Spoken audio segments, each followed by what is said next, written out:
परमात्मा से मांगना क्या है? परमात्मा का संसार, क्योंकि संसार को देने वाला तो वही है। और जब वही हमारा हो जाएगा तो फिर मांगने की जरूरत ही नहीं पड़ेगी। संसार को देता कौन है? ऊपर बैठा हुआ है। आज तमाम गोपियां भगवान से कहती हैं कि प्रेम तो हमने किया, लेकिन हमें क्या मालूम था कि वो दिन भी आएगा कि तुम हमें छोड़ करके चले जाओगे।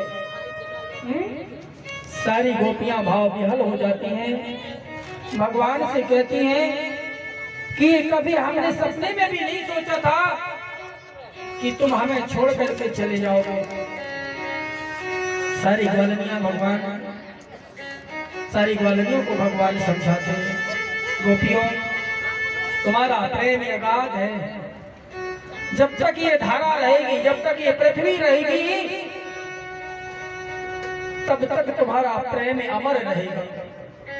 सारी गोपियां भगवान से कहती हैं कि तुम हमें छोड़ करके जा रहे, लेकिन साथ में हमारे प्राणों को भी ले जाओ। जब तुम नहीं तो जीवन में कुछ नहीं, जो तुम नहीं तो जीवन में कुछ नहीं। जिसके जीवन में कृष्ण नहीं उसका जीवन जीवन नहीं। सारी गोपियां भाव विभोर हो चली। तो भगवान समझाते हैं, गोपियों देखो मैं तुमसे वादा करता हूं, तुमसे मैं वादा करता हूं कि मैं फिर लौट करके आऊंगा और फिर रास रचाऊंगा। गोपियों को छोड़ करके भगवान आगे को बढ़ते हैं। चित्र की नाई सभी गोपियां सुनिश्चित हो जाती हैं। सारी गोपियां बड़ी दुखी हैं। सारी गोपियां तो छोड़ो, उनके घर में जो बछड़े बने ना, गोपियों के घर में बछड़े, उनकी आंखों से भी आंसू निकल गए। गौओं की आंखों से आंसू निकल आए तो बछड़ों की आंखों से आंसू निकल आए। जिस कदम के वृक्ष में भगवान चढ़कर के बांसुरी बजाते थे, आज उस वृक्ष से भी आंसू टपकने लगे। आज वह वृक्ष भी रो पड़ा, सोच करके कि अब प्रभु मेरे साथ में नहीं रहेंगे, अब प्रभु मुझे छोड़ करके चले गए। अब कौन बांसुरी की धुन सुनाएगा? मेरे जीवन को धन्य कौन बनाएगा? सारे ग्वाल सारी गोपियां जब भगवान आगे को रथ बढ़ाए तो चित्र लेखे की नाई खड़ी हो जाती है। सुनिश्चित जब तक रथ दिखा, रथ भी इतने प्रबल वेग से भागा कि धूल ही धूल, जब ही रथ आगे को बढ़ा धूल ही धूल दिखाई दे रही है। जब तक रथ दिखा तो देखी, फिर ध्वजा को देखी, चित्र लिखे की नाई सभी गोपियां खड़ी हो जाती हैं। दिल रो रो के कृष्ण पुकारे कन्हैया का घाट एक बार। दिल रो के कृष्ण पुकारे कन्हैया का घाट कन्हैया का घाट एक बार, कन्हैया का घाट एक बार। दिल रो रो के कृष्ण पुकारे कान्हैया सारी गोपियां कन्हैया को पुकारती हैं, कहती एक झलक दिख जाए, बस एक झलक पाने के लिए सारी गोपियां भगवान कृष्ण की विरह अग्नि में तप रही हैं। सारी गोपियों को लगता है कि कहीं न कहीं से कृष्ण आएगा और फिर वही मीठी धुन मुरली की सुनाएगा। बार बार कृष्ण का आश्रय लेकर के भगवान कृष्ण के विरह अग्नि में गोपियां तप रही हैं। तड़पे तड़पे गोपी रोए, तड़पे तड़पे गोपी रोए,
और यहाँ भगवान को लेकर के अक्रूर जी महाराज आगे को बढ़े। सुखदेव जी महाराज कहते हैं कि अक्रूर जी महाराज को भी थोड़ा सा भय था, संकट समझते थे महाराज, पता नहीं कृष्ण वास्तव में भगवान है कि नहीं। अगर कृष्ण कारण हार ना हुआ तो कंस मार डालेगा, इसलिए अक्रूर ने सेना बुला करके रखी। कहा? जमुना मैया के तट पर। कहाँ बुला करके रखी थी? जमुना मैया के तट में। तो भगवान को लगा कि अक्रूर को भी कोई मोक्ष देना पड़ेगा, अक्रूर को भी याद दिलाना पड़ेगा। इस कारण से जमुना मैया में स्नान के बहाने से भगवान ने क्या किया कि अक्रूर काका से कहते हैं, काका जमुना मैया में स्नान कर ले, इसके बाद आगे कुछ परमपिता परमेश्वर की कृपा देखें।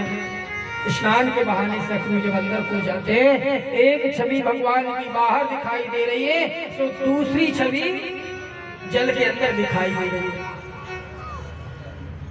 भगवान ने देखा कि अक्रूर के मन के क्षोभ को निकालने का यही सही तरीका है। क्या है? सही तरीका यही है। आज परमपिता परमेश्वर की माया देखें, जल के अंदर विराजे हैं भगवान, जल के अंदर विराजे हैं भगवान।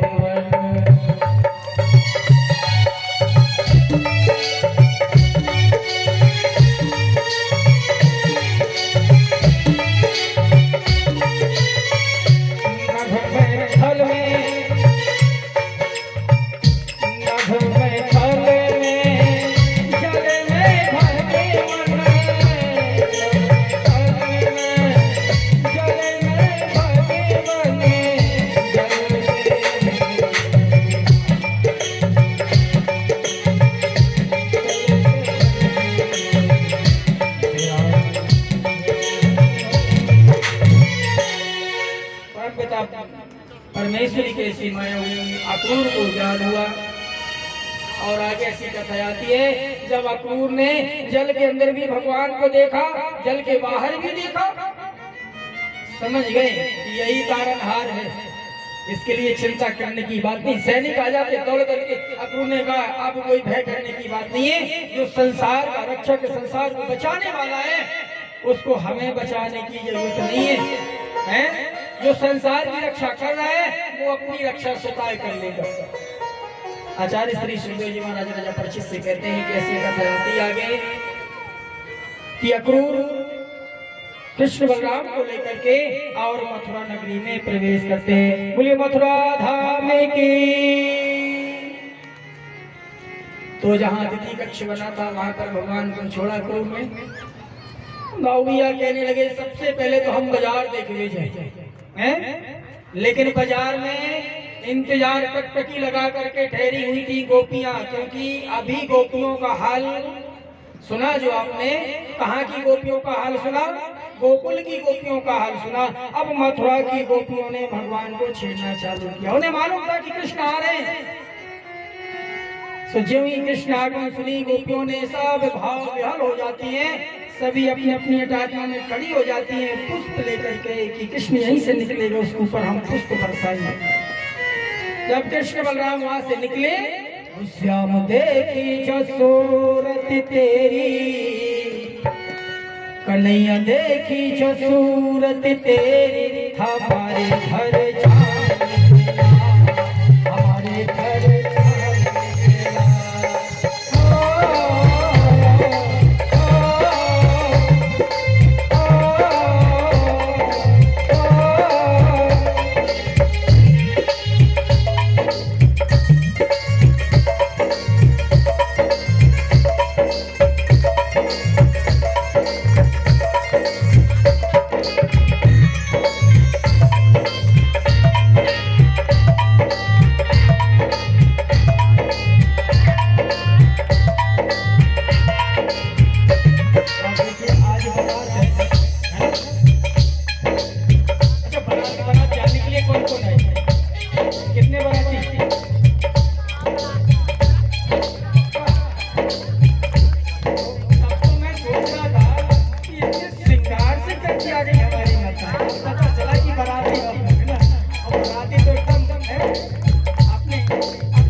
पुष्प बारिश की। बलदाव भैया ने कहा यार कन्हैया व्यवहार तो बढ़िया बना के रखे हैं। भगवान कहने लगे, भगवान कृष्ण कहने लगे दाऊ यहाँ व्यवहार कुछ नहीं है। और भैया ने कहा ऐसे ही चले आए, ऐसे ही चले आए, नवीन वस्त्र भी ना लाए। कन्हैया ने कहा चिंता ना करो।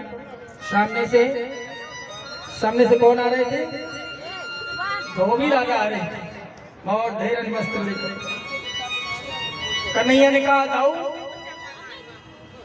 बस 2 क्षण इंतजार करो, अभी व्यवस्था कर।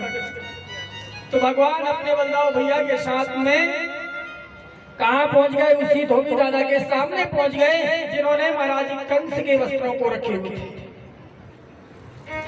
धोबी दादा से जाकर के कहने लगे दाऊ तुम्हारे सिर में जो गठरी है उसमें क्या है? तो धोबी दादा ने कहा ये वस्त्र हैं और मैं महाराज कंस का धोबी हूँ, उन्हीं के लिए वस्त्र लेकर के जा रहा हूँ धुल करके। कन्हैया ने कहा तुम अगर महाराज कंस के धोबी हो तो हम महाराज कंस के भांजे हैं। देखो इन वस्त्रों में हमारा अधिकार बनता है, तो एक काम करो 2-4 वस्त्र हमें दे दे। बड़े प्रेम से मांगे भगवान, परंतु दादा ने मना कर दिया। कहने लगे नहीं ऐसा नहीं हो सकता। क्यों नहीं हो सकता है? क्योंकि इन वस्त्रों में अधिकार केवल कंस का है। अगर कंस महाराज का आएंगे तो मिल जाएंगे। भगवान को पुरानी बात याद आ गई कि ये उसी प्रकार से फिर अपनी आवृत्ति को अपना रहे जिस प्रकार से पिछले जन्म में पिछले अवतार में अपनाया था। इसी के कारण से मेरी सीता मुझसे दूर हो गई, मुझे छोड़ करके वन को जाना पड़ा सीता को। भगवान ने पैर पकड़ा और 1 मिनट रुक जाओ, यहाँ पे क्या हो रहा नीचे? फूलों की व्यवस्था भी कुछ ना करो, ठीक है ना? कोई तैयारी नहीं, मैं खुद बताऊंगा तैयारी। आप लोग पहले से तैयारी में लग जाते हो, इस कारण से पूरी व्यवस्था भंग हो जाती है। एक पंडित जी हमारे साथ आचार्य जी हैं, पूरी व्यवस्था का भार उनके हाथ में होता है। आप लोगों को कुछ नहीं करना, वे खुद सब कुछ कर लेंगे। बोले वासुदेव भगवान की। कहाँ पे थे? कहाँ चल रही थी कथा? ऐसा होता है कथा की जो स्रोत होती ना वो परमात्मा देते, ऐसा कुछ नहीं। ये जो पीठ बनी है व्यासपीठ जो है ना, इसकी महिमा होती है। परंतु आप लोग जब डिस्टर्ब करते हो तो बहुत मेहनत करनी पड़ती है। व्यासों कथाकारों को बहुत मेहनत करनी पड़ती है, तब कहीं जाकर के कथा आप लोगों तक पहुंचाई जाती है। बोले वासुदेव भगवान की जय। जय राधा रमण हरि बोल, जय जय राधा रमण हरि